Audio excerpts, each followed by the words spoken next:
Ta prvi ta komad je bilo, ki se meni zdel grozen zabaven, ampak to ni skoraj noben ugotovil. Ampak meni se je zdel to hit za celo Jugoslavijo. Svršimo zajedno. Katero pozicijo pa misliš, da si je Pero izbral v fuzbolu in jo edino lahko igra? Prvič vidijo, kako skozi mene strmijo nebo. On v brambi ne bi mogel igrati, nima potrpljenja za to.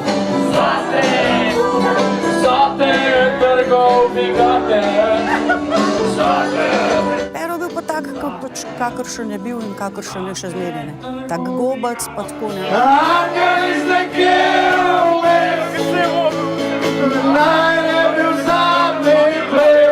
Neuradni organizatorji ga označujejo kot pop-punkerja. Jaz bi rekel, da je pravzaprav Pero Lovšin. Živeli, živeli.